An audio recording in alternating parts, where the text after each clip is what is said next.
Olá pessoal do canal Radiologia, hoje eu trouxe um caso desafio para vocês. Que massa hepática é essa?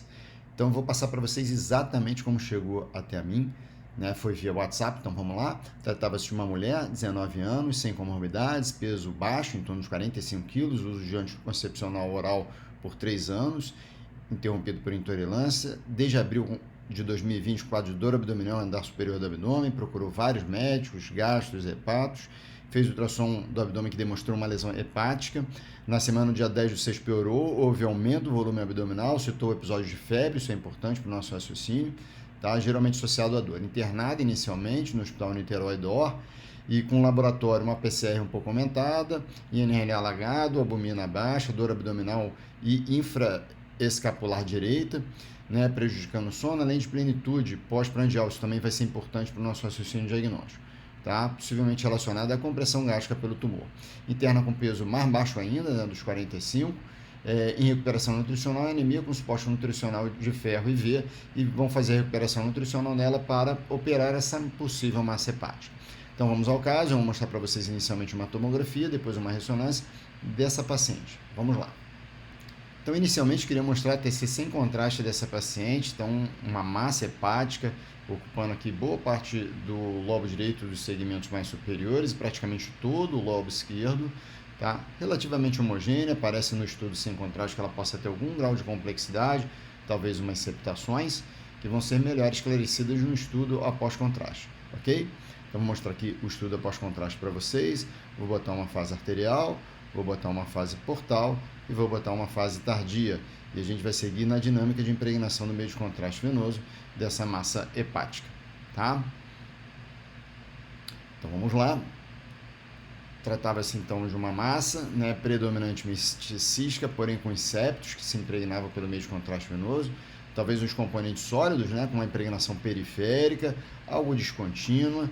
E eu vou confessar para vocês que a minha primeira hipótese, na verdade a minha hipótese para esse caso foi um hemangioma típico, um hemangioma gigante, uma impregnação globuliforme que veio prosseguindo essa impregnação na fase mais tardia, tá? Uma alteração perfusional possivelmente por efeito compressivo das estruturas vasculares, né? A massa era grande, então ela permitia esse grau de compressão, tá? Então, por esse comportamento de impregnação periférica, de forma descontínua, globuliforme, eu pensei na possibilidade do hemangioma. Talvez aqui algo desconfortável para o diagnóstico do hemangioma é que onde tem impregnação está inferior ao dos vasos.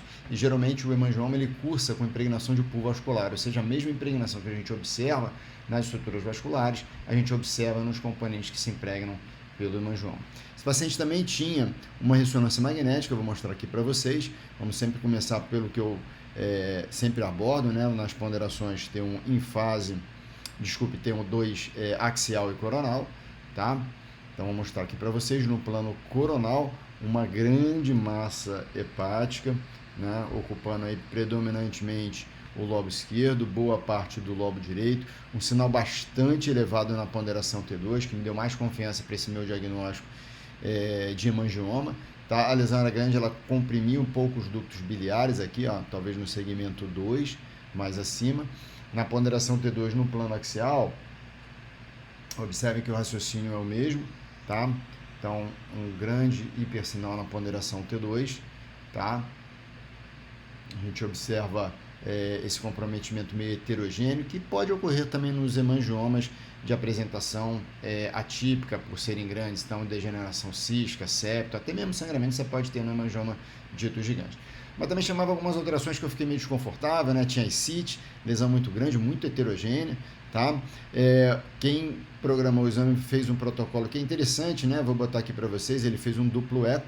O que é o duplo eco? É você trabalhar duas ponderações T2 e uma delas com um TE normal, habitualmente de 90 milissegundos, e outra com o dobro do TE. E se você tiver a manutenção desse hipersinal, ou até mesmo o incremento desse hipersinal, sugere a possibilidade de hemangioma ou de uma lesão de comportamento cístico. Então, vocês vejam que o sinal se mantém bastante elevado. O sinal do fígado caiu, o sinal do rim, do baço caiu, e, entretanto, o sinal da lesão está relativamente alto na ponderação T2, corroborando mais ainda o diagnóstico da possibilidade da gente ter aí um hemangioma típico, tá? Então, vamos agora ao estudo após contraste. Vou mostrar aqui para vocês. Então, vou mostrar uma fase sem contraste, vou mostrar uma fase pós-contraste precoce, uma fase arterial, vou mostrar uma fase tardia, tá?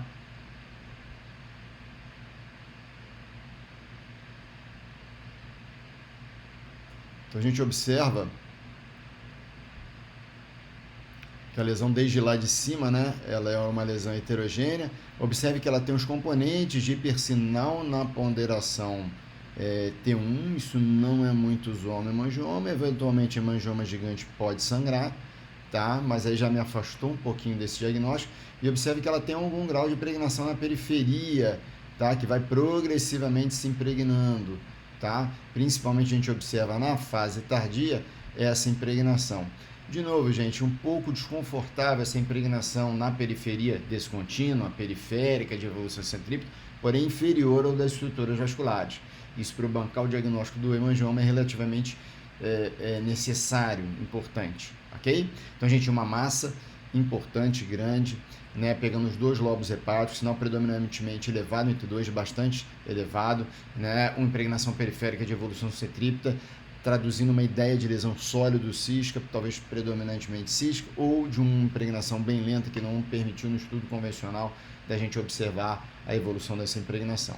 Tá? Numa paciente jovem, meu diagnóstico inicial foi de um hemangioma gigante, infelizmente eu errei esse diagnóstico, também por conta do diagnóstico final, que foi um prognóstico obviamente pior para a paciente. Então vamos voltar ao caso. Então voltando ao caso, a opção dessa paciente que foi feita foi uma biópsia. Mediante as limitações aí do método de imagem, a gente não tinha mais por onde optar por outro método de imagem, a gente até sugeriu a possibilidade de fazer uma correlação patológica. O diagnóstico final dessas pacientes foi um sarcoma embrionário hepático.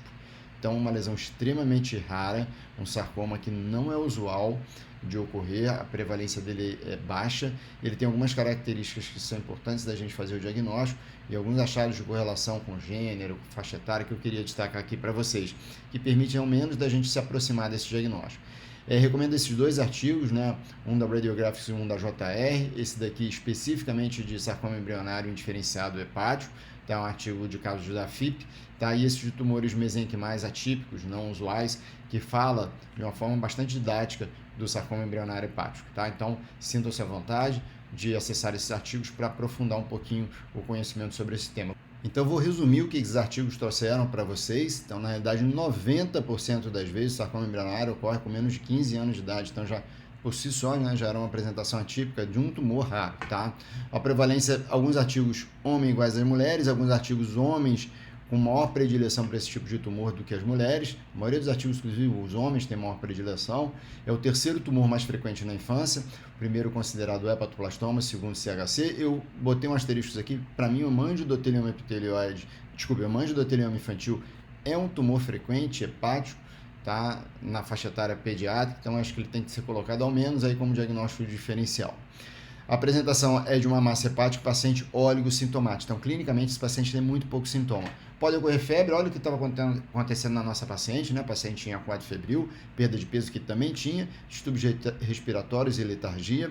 75% no lobo direito, o lobo direito também é praticamente 3/4 de todo o fígado, então é pertinente esse tipo de predileção.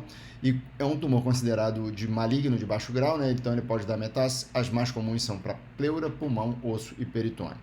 Né? Habitualmente, no momento do diagnóstico, são lesões grandes, né? São 10 centímetros, né? Que é centímetros no momento do diagnóstico, são lesões de comportamento sólido cístico, tem um aspecto gelatinoso. Isso talvez foi o que pudesse orientar o diagnóstico, gente. Aquele padrão de T2 é um padrão meio de lesão mucinoide, mixoide, que remete um pouquinho desse padrão gelatinoso, mucinoso de lesão. Então, pela presença de matriz mixoide, ele tinha essa configuração meio gelatinosa. Diagnóstico diferencial com cistoadenoma, cistoadenocarcinoma, amartoma mesenquimal, hemangioma atípico e hemangiodotelioma infantil. Sob o ponto de vista de tratamento, as opções, se for lesão localizada, né, sem doença secundária, cirurgia, e se esse paciente já tiver doença secundária, a opção é quimioterapia. Ok? Então, espero que vocês tenham gostado da evolução, né, desse caso, da gente como abordar essa massa hepática, né, e a apresentação de um tipo de tumor que é não frequente no parênquima hepático, o sarcoma embrionário indiferenciado hepático. Ok? Um abraço a todos.